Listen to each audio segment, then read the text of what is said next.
I'm ready. And if you're ready, let's go exploring. So continue to get logged in. I'm going to throw that game pin right there. So remember, go to kahoot.it. Maybe we can throw that URL in the chat for everyone, but kahoot.it and enter in this game pin. Let's go ahead and get started, explorers. We have a lot to cover and a lot to see today. Let's do it.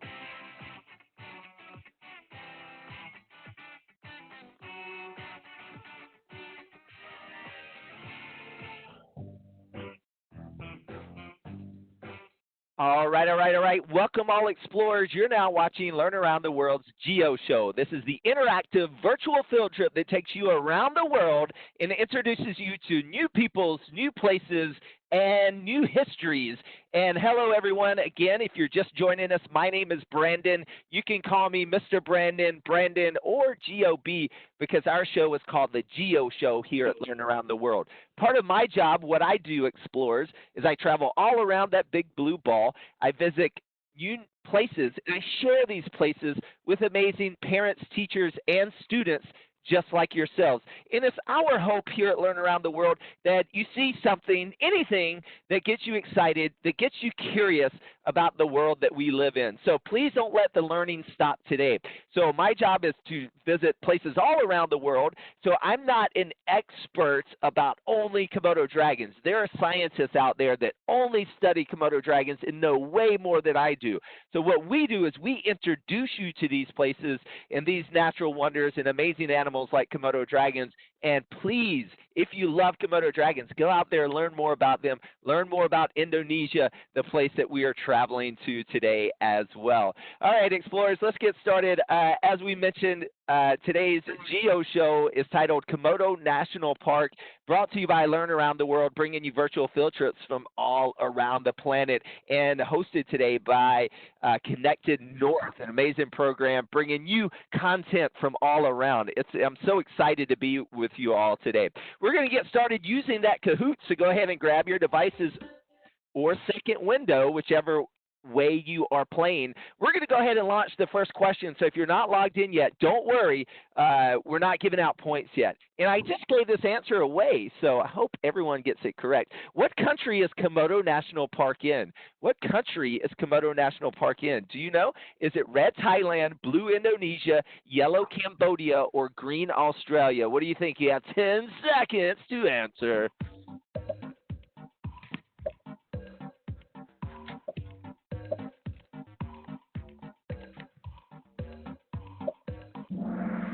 All right, it's located in Blue, Indonesia. So that's where we start all of our programs here at Learn Around the World, talking about locations, explorers, because you know what? Location matters. And I always like to tell our explorers this and just remind them, keep in mind, like the things that we see when we travel around the world as global citizens are going to be different for all of us, right? Because although we're used to packing bags, right? But you know what else we take around the world with us when we travel? We take our own personal culture. So the way that you look at the world is going to be very different than the way that I look at the world. So always keep that in mind. Some things may look familiar or similar to you, but they may look quite different to me. So always keep that in the back of your mind when you are out there exploring new locations around the world. Speaking of locations, I'm coming to you live today from Portland, Maine in the United States, and we like to acknowledge on all of our programs that we're coming to you live from the native land of the Wabanaki people, or people of the dawn, and we are going to go ahead and get started and tell you where we're headed today on our virtual field trip. So we're all getting out of our homes today and going exploring to the other side of the world, and we're going to Indonesia, explorers. So Indonesia, if you need a little bit of review of the country, or maybe it's your first time being introduced to Indonesia. Either way, Indonesia is this area right here, explorers. Indonesia is made up of 17,000 islands. That's right, you heard that number correct. Now, most of these islands are very small with no one living on them. Now, many of these islands, as you see, are very large with lots of people living on them. In fact, so many people live here that they're the fourth largest country in the world. Number one is China. Number two is India. Number three is the USA. Number four is Indonesia. All of those people living on all those different islands, lots of different languages are spoken here. There are 700 100 active languages spoken throughout Indonesia. So many, many different languages. Many of these islands have their own unique language. For example, in Java, people speak Javanese. In Bali, people speak Balinese. Then there's a more common Indonesian language as well. And also, my last fun fact I'll share with all of you is that Indonesia is the largest Islamic country in the world, meaning more Muslims live here than any other country in the world. A lot of people think about the Middle East when they think about Islam, but right here in Indonesia is the largest Islamic country in the world. All right, so today we're talking about one small place, however, in Indonesia, and that is Komodo National Park. So let's find out where Komodo National Park is as we zoom in closer to the park. We're going to the island of Flores today. Now, we're going by the island of Flores, which is in the Flores Sea, and the Flores Sea is home to Komodo National Park. Now, Komodo National Park is made up of 5 major islands and lots of other smaller islands as well. And today we're going to visit primarily 2 islands. We're going to visit the island of Rinca and the island of Komodo. So these are our 2 islands that we're going to explore today. If you're wondering what this red line is, you can't fly to these islands. You can't drive a car, ride a bus or a train, so you have to take a boat to these islands. So the way that I came here, I flew into Flores Island, and then I took a boat, and this red line just marks the boat route that we took on our expedition to Komodo National Park. So we're going to go first today and make a stop at Rinca Island, and then we will visit Komodo Island, which is where the Komodo Dragons get their names from. Komodo Island. All right, so Rinca Island is the first island that we're going to visit today, and Rinca is this one right here. So we're going to start off at these boat docks, and then we are going to walk around the island. Now, we're going to walk around with a park ranger, and we'll talk about why that is when we get going here, but we're going to walk around with a park ranger so that they can show us where the safe places are to walk and where the unsafe places are to walk. And these buildings that you see here from above, these are the ranger stations, and you'll see why ranger stations are a good place to see Komodo dragons. All right, so let's go ahead and get started, explorers. We're going to Komodo Island here, and we are going to see the Komodo dragons at Komodo National Park. And boom. All right, so we're all on a boat now in the middle of the Flores Sea. You can see some of these smaller islands that we brought up before. And right here, notice, explorers, that not only are we going to see Komodo dragons today, but we can also talk about some other things that we need to watch out for on the island. So Komodo dragons aren't the only reptiles on the island that we need to be wary of. So there are saltwater crocodiles here, as you see, and this is a great time to bring up something about the Komodo dragon. So the Komodo dragon is the largest lizard in the world. It's not the largest reptile in the world. That's because, for one, a crocodile is bigger than a Komodo dragon. So they're not even the largest reptile here at Komodo National Park. The saltwater crocodile is. So you do have to be careful in the waters here because there are saltwater crocodiles. There are also very venomous snakes here. For instance, there's a spitting cobra and there's a viper, 2 very venomous snakes you need to watch out for. Watch your step as we're walking around here today, explorers. And the first thing that we're going to do today is, after there's so many people here, we had to jump on someone else's boat to even get off of the boat here. But the first thing we're going to do is we're going to meet this man. And if you see this man right here in the brown shirt, this is one of the park rangers, and they meet you right at the boat. And the reason they meet you right at the boat, explorers, is because before we can even check in at the ranger station, what do you see right there, explorers? What do you see on the ground laying down in the shade? Let me know in the chat box. And we have some people, whoa, lots of dangerous animals there. Oh, my goodness, that is right. That is a Komodo dragon. Now, I know what you're asking yourself because I asked this question as well when I first saw them. Have you ever seen Komodo dragons on the TV like Discovery Channel or another Animal Planet or one of these animal shows or even YouTube videos? Typically, when you see video of the Komodo dragon, you see them as they're hunting. They're chasing their prey. They're eating. They're these vicious predators, which they are when they're eating. But Komodo dragons only eat about one time a month, right? So they eat very large meals at one time, and that meal can last them an entire month before they need to eat again. Often when you see them at Komodo Island, you see them laying down like this in the shade with as much of their body as they can get touching that cool ground. Do you have a guess, explorers? Why are they doing this? Why are they spreading out like this in the cool ground like this? Does anyone have a guess? I'll give you some hints here. So Komodo Island or Komodo National Park is near the equator. So we're in a tropical savanna is the type of biome or the type of habitat that they live in. And right, so Charlotte's saying to cool down, C saying to get cooler, right, so they can trick you. I like where you're going with that. So it's not to trick you, it's actually to cool you down. So big old high fives going out there to everyone. So it's to cool down because Komodo dragons are lizards, and lizards are reptiles. And reptiles are they cold-blooded or warm-blooded? And you hope you know this because you said it's to cool down. And right, so Evan's saying cold-blooded, cold-blooded. Awesome, great job. So it's right because they're cold-blooded. And if you need a review from science class, and you haven't heard this in a while, so the difference between cold-blooded animals and warm-blooded animals like we are, warm-blooded animals, we eat our food, we burn those calories consistently. Our body is like a furnace. It's that fire. Every time we eat, it's like throwing another log on that fire, and fires give off heat, right? We give off our own heat. So if we're cold, we just throw on a jacket. Cold-blooded animals do not work that way. Cold-blooded animals, they need their environment to regulate their body temperature. So more often than not, in the northern hemisphere, all of you are used to seeing a turtle or a lizard or a snake doing the opposite of the Komodo dragon.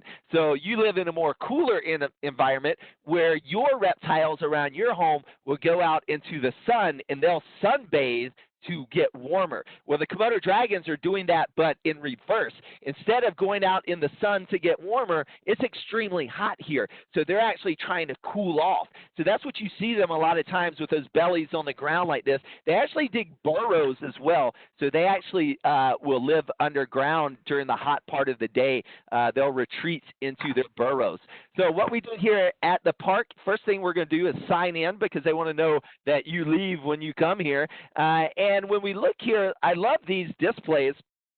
When we look here, so one of the cool things about going to national parks and state parks and local parks around your community is usually park rangers, often we think of them as like the policemen or the policewomen of a park.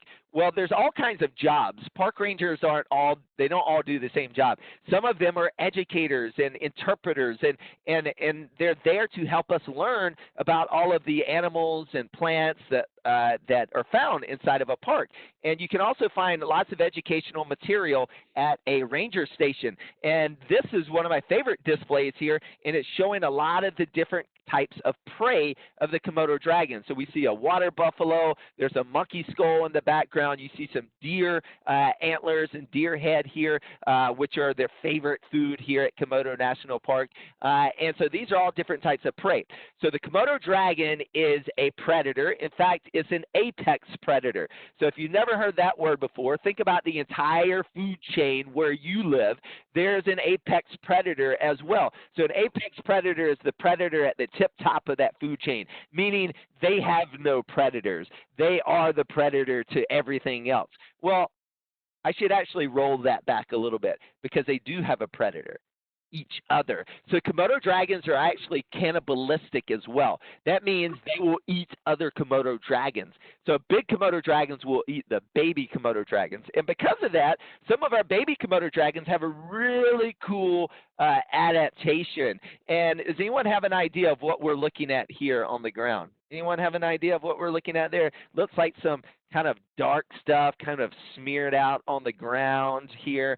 Anyone have an idea what that stuff may be? All right, so Owen and Aiden, right, for lack of better words, poo or poop, right? So it is. You're correct. And so we're going to look at some poop here, and so a couple of things to keep in mind.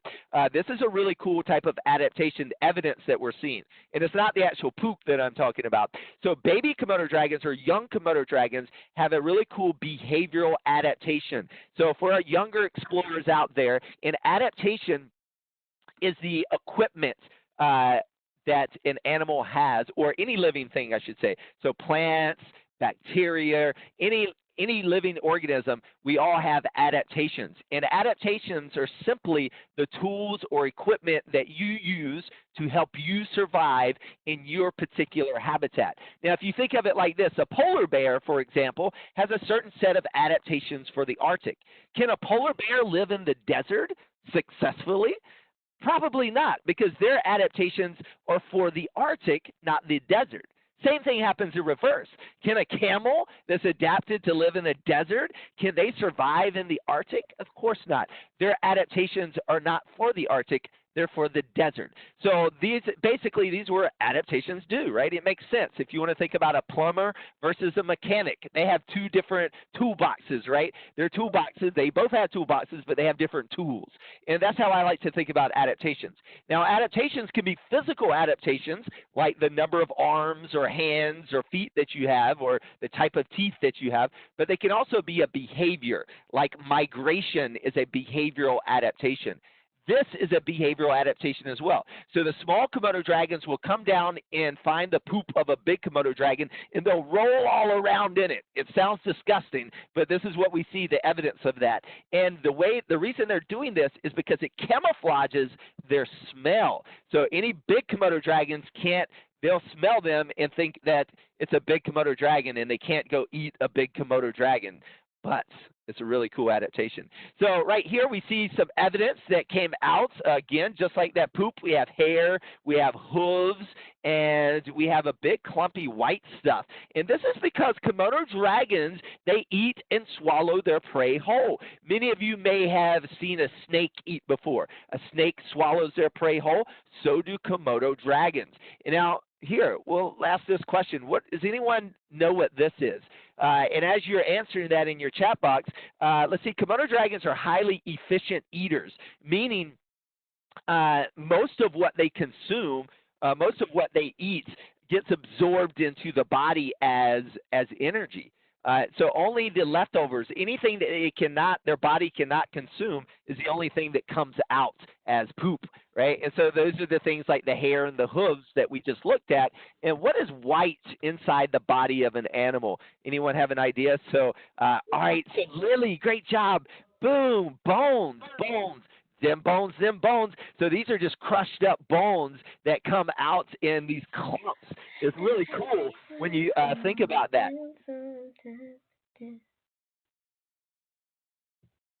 All right, so we're going to start walking around, and for those who are just joining us, just make sure that you're on mute as you come in, because it seems that some of us today are coming in unmuted, and it's not your fault, but just go ahead and mute yourself as you come in. That would be great. So as we walk around, you'll see back in the forest, you may see some monkeys running around if we're lucky enough. What's that? What's coming towards us? Oh, no, explorers. That is a giant lizard. What is it? It's a Komodo dragon. What should we do? Explorers, should we run? Right, it's a Komodo dragon, right? And so if I have not mentioned this yet, I said they're predators, right? They eat water buffalo, they eat other Komodo dragons, they eat carrion, which means is dead things. So any dead fish or dolphin or whale washes up from the ocean, they'll eat that as well. They'll also eat humans. They'll eat you. What should we do? Should we run? I want to know from you. Should we run, explorers? Let me know over on Kahoot. That is our next question. Should we run from this Komodo dragon?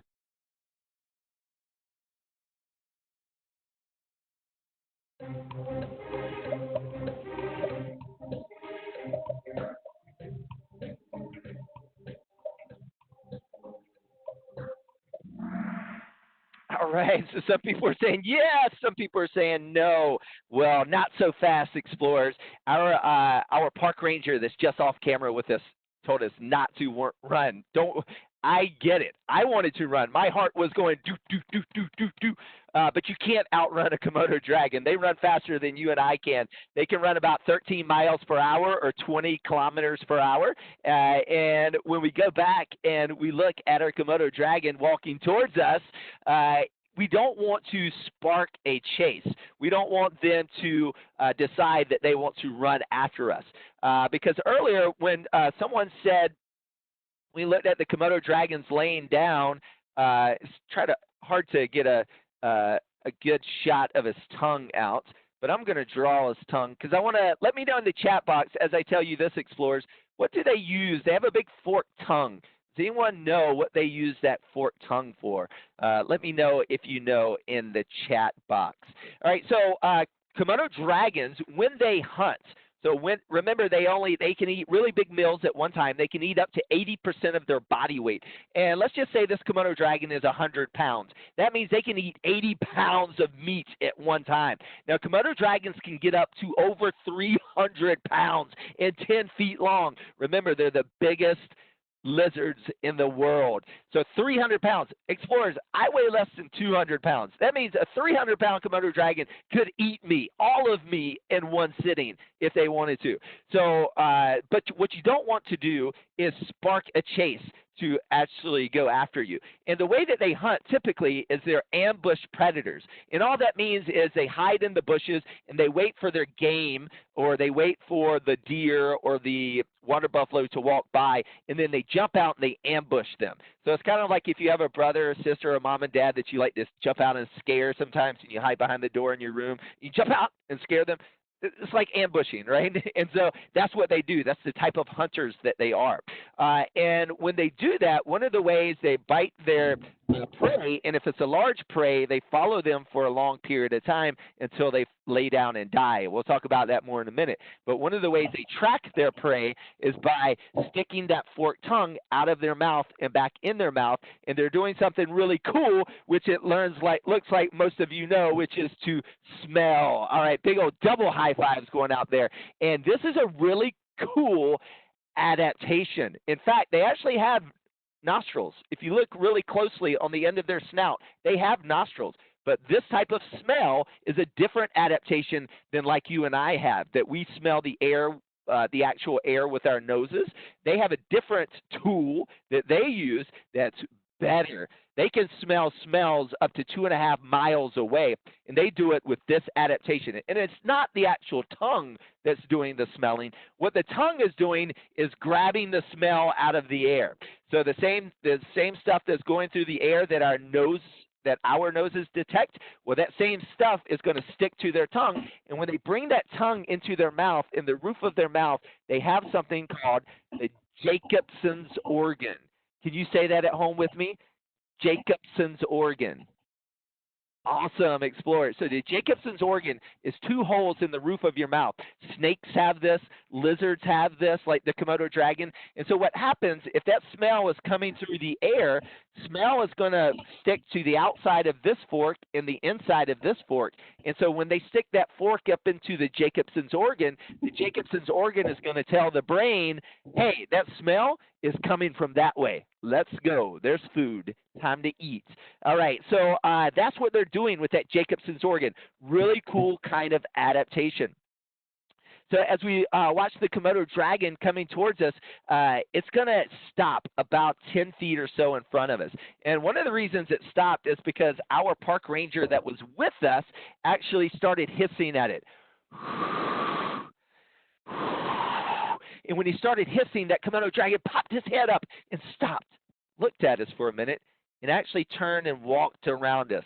So watch this Komodo dragon as it walks away, that big 100-pound Komodo dragon. And before we go over to Komodo Island, let me know, explorers, do you have any questions so far about the Komodo dragon and anything that we talked about, the Komodo dragon, the Jacobson's organ? Let me know in the chat box if you have a question there about the Komodo dragon. All right. So next, just to give you an idea where we're going to, Oh, we're going to go. Yep. there is one about how fast, two questions Mm-hmm. from Gabriella Spencer. How fast does it run? Right. So they can go up to 20 kilometers per hour. So that's about Oh, 13 miles per hour or so. that's And fast. why is it right? And why are they called a dragon? So that's a great question. And this is my. So if we go back here, and we'll pause it here. So the reason they're called a dragon, well, just think about it. If there's any animal on Earth that looks like a dragon, right? It is definitely the Komodo dragon. If we just threw a pair of wings on here. Now, over the years, we just had a guest speaker on one of our recent programs from the Czech Republic. And from that town in the Czech Republic, they don't have crocodiles there, but somehow a crocodile made it there long ago, and the town went out and killed this crocodile. But the legend was that it was a dragon. And not that it was a real dragon, it's just that these people had never seen a crocodile before. They had heard legends about dragons, and then they see this thing, and they're like, whoa, that's a dragon. So you can imagine if you've never seen a giant lizard before, and then you come across here and you see this giant lizard, and almost all cultures around the world have some variation of tales of a dragon-esque type of animal. And so, like, if anything looks like a dragon, it's definitely the Komodo dragon. And it gets the name Komodo from Komodo Island. And that's where it gets its common name, or the history behind that. Great. We like his wings. Thank you, Charlotte and Isaiah. I'm not. I would not call myself a Picasso, but I'll take it. I'll take it when I can get it. All right. So here we go. So now we're going to leave Rinca Island, which is the island that we were just on, and we're going to go over to Komodo Island next. Now, Komodo Island, the Komodo dragons actually get bigger, by the way. They get bigger because there's more prey over here, and I'm getting some stuttering right here. So as I'm talking, I'm going to reset something there. So there's the prey gets larger. So the deer are a little bit larger here, the water buffalo, and partly the reason because of that is partly because there's less competition for resources, less competition for food from humans.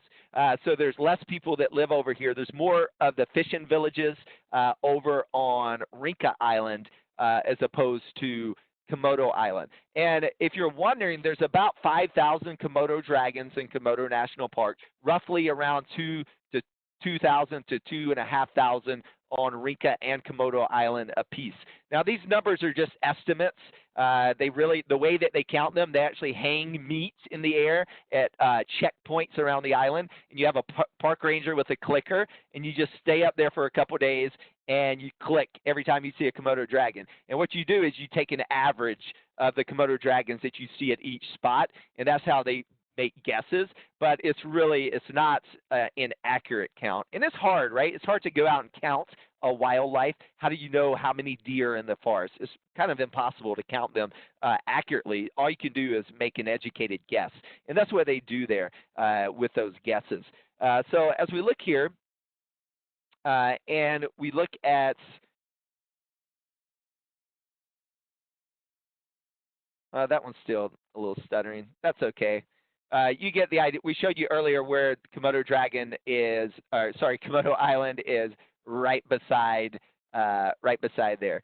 So we're going to go back to Komodo Island and see the Komodo dragons that are bigger at Komodo Island. So let's go ahead and zoom on over.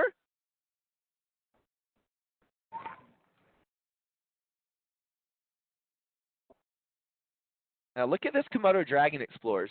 This one is about twice as big as the one that we just saw. So as I said, they can get up to 330 pounds, up to 10 feet long. So giant, massive animals. And as they're walking along, and you see that tongue going in and out there, one of the things that Komodo dragons don't like to do very much is they don't hunt in packs. They don't live in herds or schools or any other word that we use for groups of animals, right? But because they're on small islands and there are many of them, they do come in close contact with one another. So they do have to see each other and walk close by one another. But sometimes what they do is actually give themselves a warning sign. Now, remember earlier I said our park ranger gave that warning sign to that Komodo dragon and it left us alone. This time we're going to listen to what it sounds like when a Komodo dragon actually makes that sound. So often here we do something called the deer ears, or pick your favorite animal to give yourself a better hearing adaptation. So what we're going to do is we're going to take cups, like hand cups, like you're scooping up water. Don't let that water drip out, and keep them tight and put those cups behind your ears like this. And all we're doing is we're just making a bigger ear. Now, bigger ears are better ears. So elephants have great hearing. It's a great hearing adaptation. Why is that? Because sound travels in waves, explorers, just like if you go fishing with a net. You're going to catch more fish with a bigger net than you are with a smaller net, right? You're going to catch more. Same idea. We're catching more sound waves. So put your hands behind your ears like this, cup them, and you can actually point your cups towards the speaker where you hear my voice coming from right now. If you're wearing earphones, it's not going to work. So you can go back and listen to the recording later and try this out. So you should hear me louder right now. And let's go ahead and crank that up. And I want you to listen to what it sounds like when that Komodo dragon gives the other Komodo dragon that warning sound.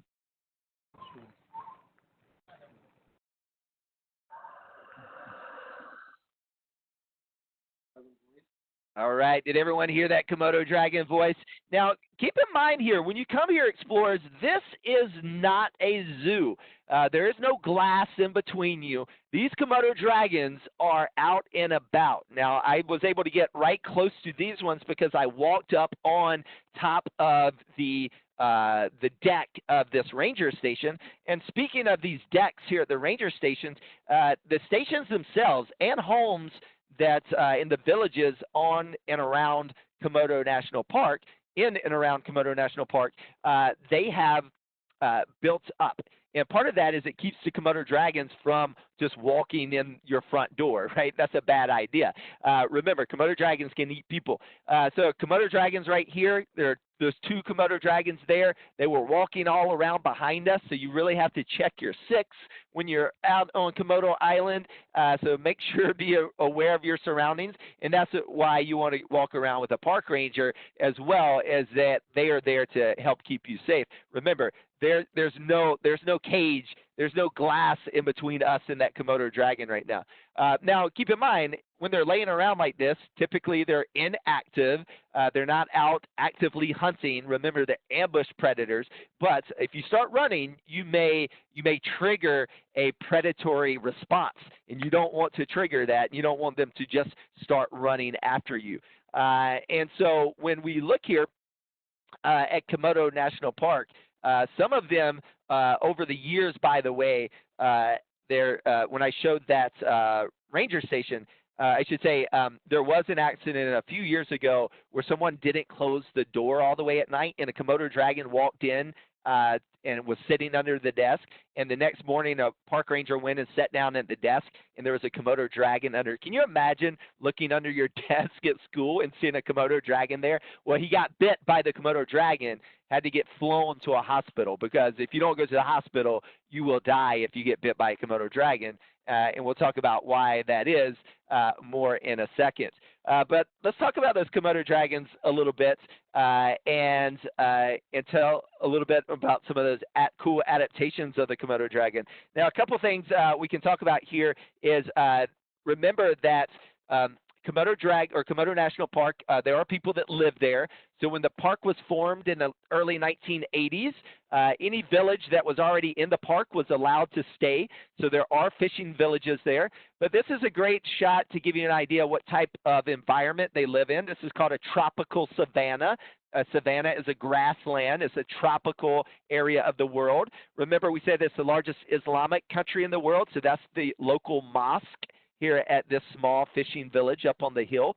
And so if you live here, you do have to be mindful of Komodo dragons that live alongside of you. And remember, because of that smell, they can come from all around while you're cooking. That's why people build their homes up high. Remember, many of these islands are very small. The only way you can get there is by boat. And you can see these small, low areas that are full of bushes. The high areas are grasslands, but this is where they're going to hide and ambush their prey when they walk by. Now, Komodo dragons, when they are younger, Komodo dragons lay eggs. And when they lay eggs, they typically lay around 15 to 30 eggs in a clutch. So a clutch is a group of eggs. And so when they lay their eggs are about the size of a grapefruit.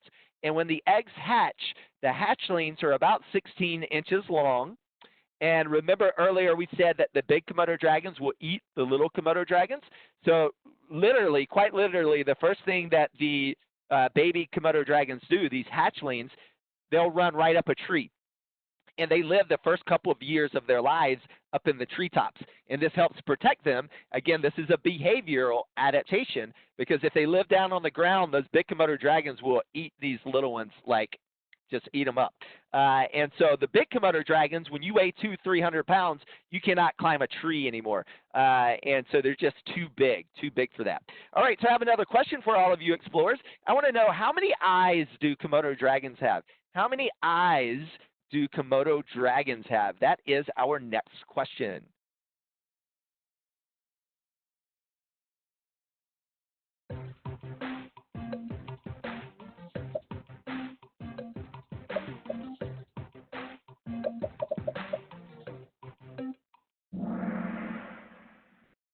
All right, so the Komodo dragon has 3 eyes. Can you believe that? The Komodo dragon actually has 3 eyes. So they have 2 primary eyes, 1, 2, like you and I do. We have 2 eyes. Now, Komodo dragons are diurnal. That means they are most active in the daytime. So if you've ever heard of nocturnal before, nocturnal, the word nocturnal begins with an N. So N for nocturnal, N for night. That's the way you can remember it. Diurnal animals, D, diurnal begins with D, day begins with D, so those are the easy ways to remember. So nocturnal animals are animals most active at nighttime. Diurnal animals are animals most active during the daytime. And then there's a third time, if you're most active at dawn and dusk, this is called crepuscular. So one of my favorite words. So these are animals like beavers are crepuscular, mosquitoes are crepuscular. A lot of predators tend to be crepuscular, but Komodo dragons are diurnal. So their eyes see lots of color really well. They don't work well at nighttime. So they're not really active during the night. But they do have a third eye. Now, it's not a fully developed eye.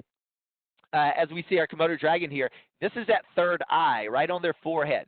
And it's not a fully developed eye, but what it is they can see like shadows pass over them. So when they back into like a burrow, because they dig burrows, and as they back into that burrow, if another Komodo dragon peeks their head over into that burrow, they'll get a warning shadow that they'll detect. But they can't see like colors or like how far something is away or anything like that. Their eyesight are pretty much like ours. They have really good eyesight in the daytime, really poor eyesight at nighttime because remember, they are not nocturnal animals. They are diurnal animals. Hey, I have another question for you on Kahoot. Are Komodo dragons venomous? What do you think?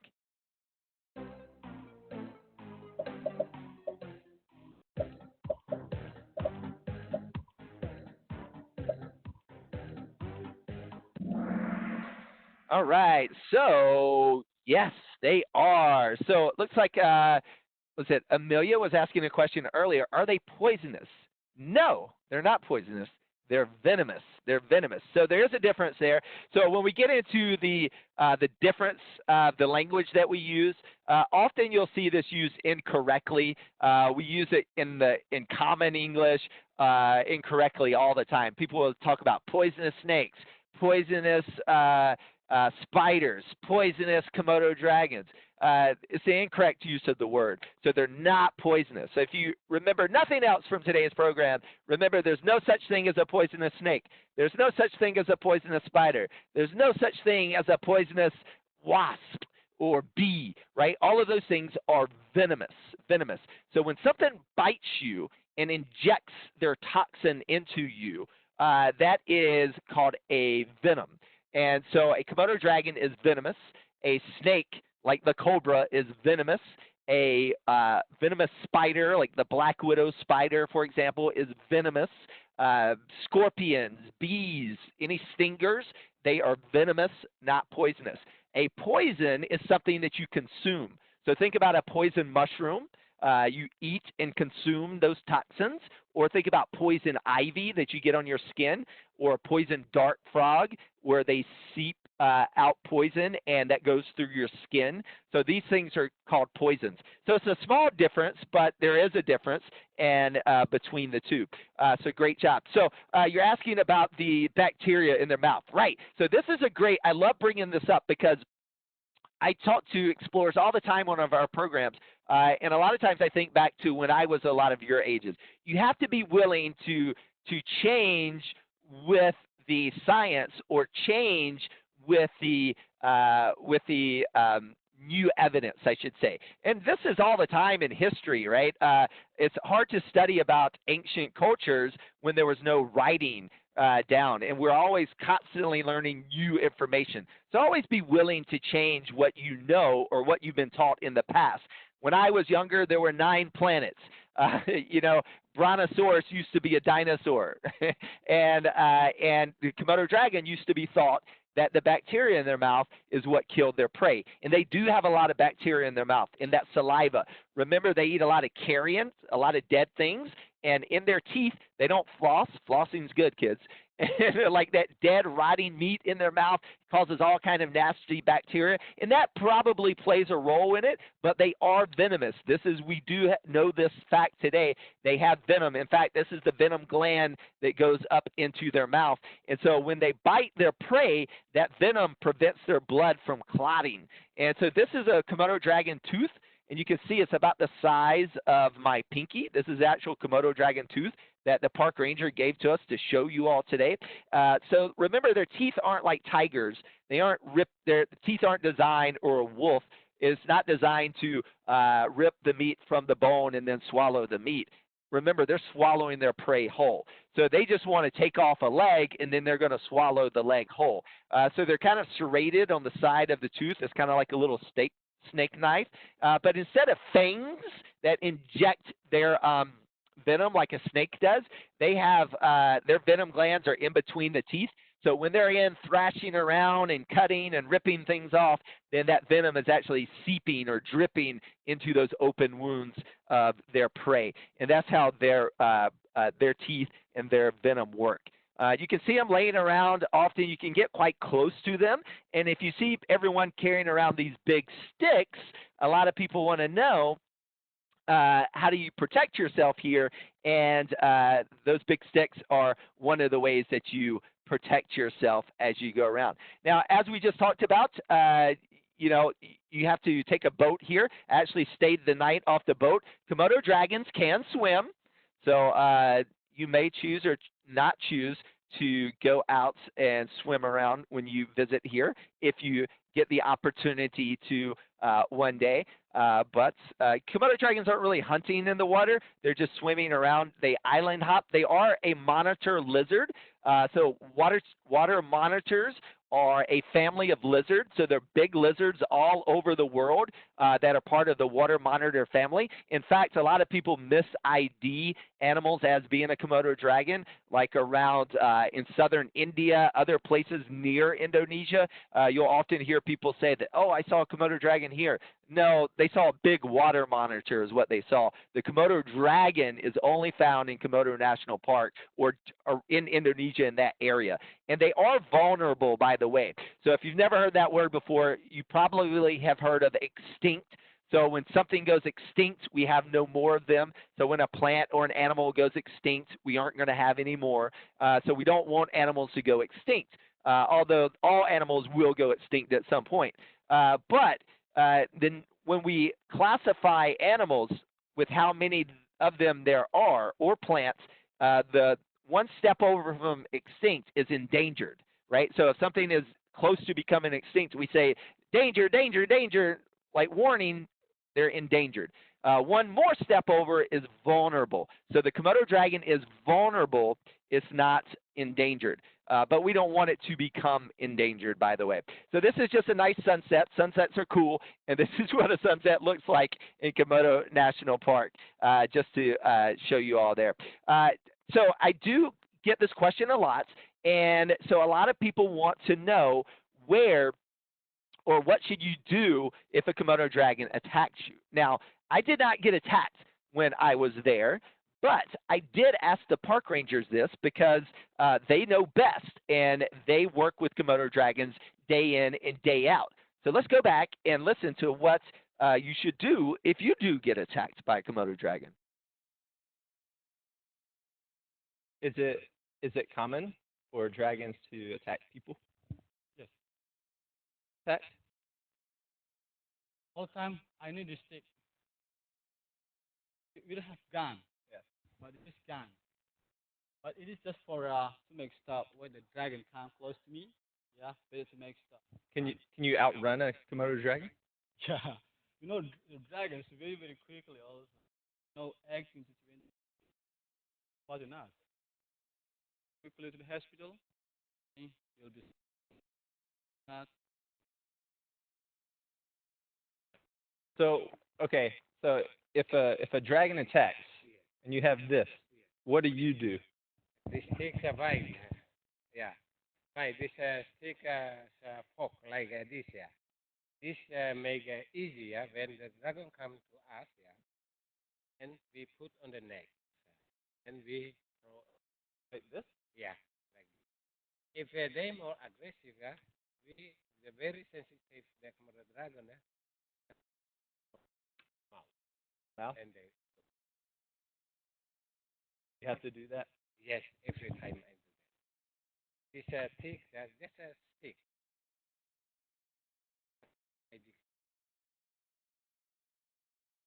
These sticks, they need the strong boot. All right. So it's not a magic stick, and what they do is they take that Y of the stick, and you keep the Komodo dragon away from you. Like we're all distancing right now. You're supposed to go out in the world, so you want to distance from a Komodo dragon as well. That's how you stay safe. So you keep that stick to keep it from you, keep it at bay. If they become really aggressive, you whack them across the end of their snout, and they're sensitive there, and that will make them leave you alone. So that's how the park rangers protect themselves at Komodo National Park. All right, so here's what we're going to do, explorers. I want to know from you our last practice question today, and that is going to be, knowing that Komodo dragons have, will, and do at times eat people, would you go hiking in Komodo National Park? That's our last practice question. Then we're going to launch that quiz, so make sure you're signed in today. So would you go hiking at Komodo National Park? Red, yes, blue, no, or yellow, undecided?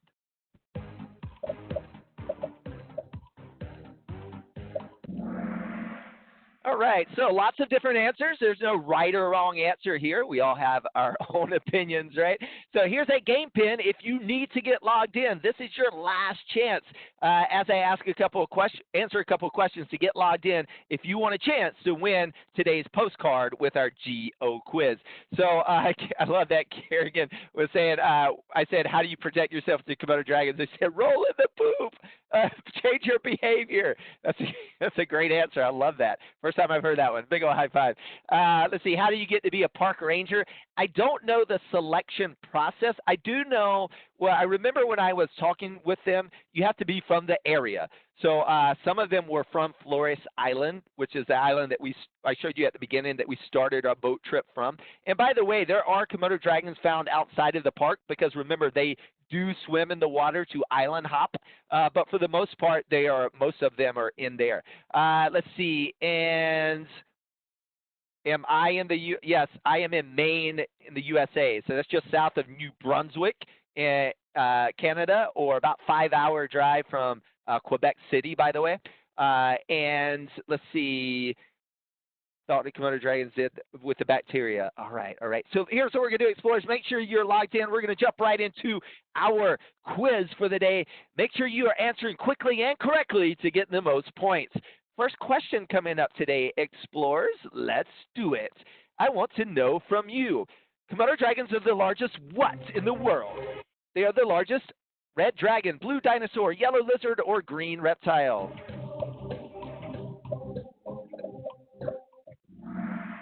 All right. So they are the largest lizards in the world. Next question. Komodo dragons are listed as a vulnerable species. Komodo dragons are listed as a vulnerable species. Is that true or false?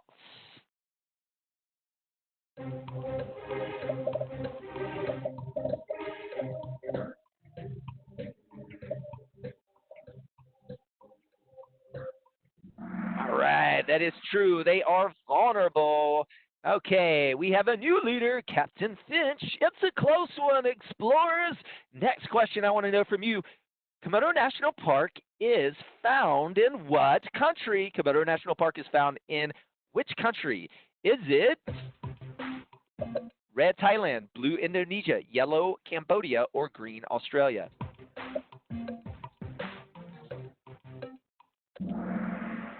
All right, they are found in Indonesia. Next question, explorers. Komodo dragons have been known to eat humans. Is that true or false? Komodo dragons have been known to eat humans.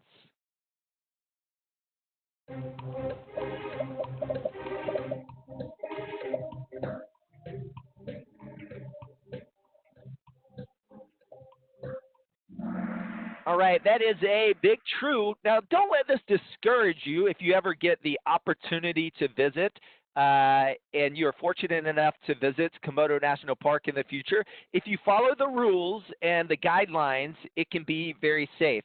So don't be too frightened by it. The last tourist to be eaten by a Komodo dragon, I shouldn't laugh there, was in the early 1990s. It's been a while. There are accidents from time to time, but typically those are people that aren't following rules. Those are one of the last major bites that I've come across was a tourist that got too close to a feeding frenzy. A feeding frenzy is when you have a lot that are going after and they're thrashing around, and they were too close trying to take pictures. So always be careful when you're going out taking pictures, explorers. Make sure you are taking your safety into account. All right, let's get it. That last question. Majestic Lion takes the lead. Where do the young live? Where do the young live, explorers? That's our last question. Where do they live? Do they live red on the ground, blue in the water, yellow in the trees, or green in the caves?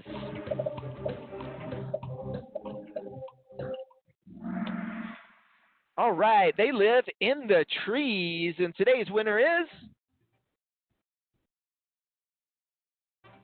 All right, Majestic Lion. Great job today, Majestic Lion. Gentle Meerkat, you did great as well. And Diligent Bees, you did great. As Ibex, you did great. So, Majestic Lion, you're going to get a postcard from me, GOB, from the Learn Around the World Studios. But you need to let your teachers or your learning coordinator or whoever your contact is with Connected North, let them know who you are, and they can give me an address to send your winning postcard to, and we'll get that sent right out for you. Everyone else out there today. It was Charlotte and Isaiah. Oh, awesome. Big old high five goes out to Charlotte and Isaiah.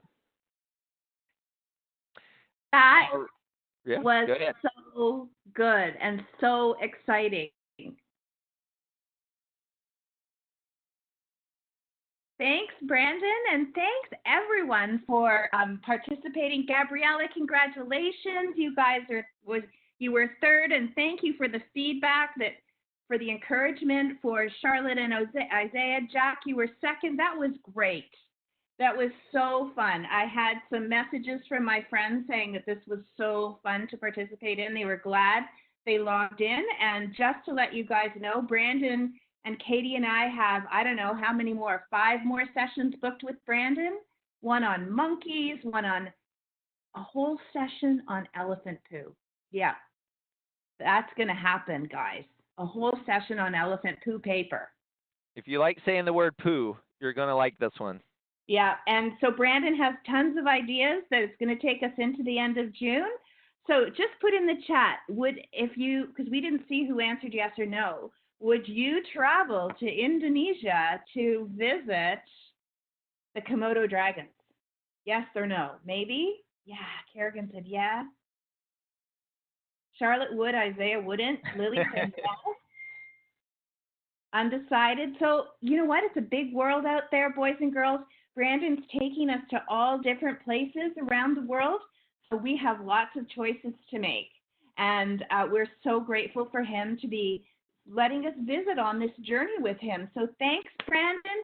We're going to see you, I don't remember what day for Elephant Poo, but I think, it's Thursday, May 21st.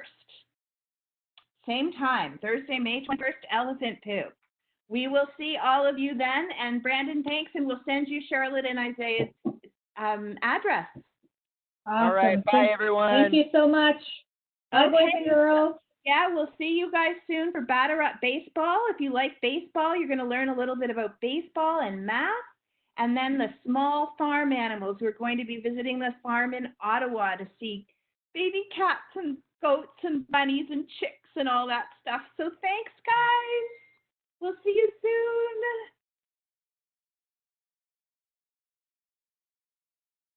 soon.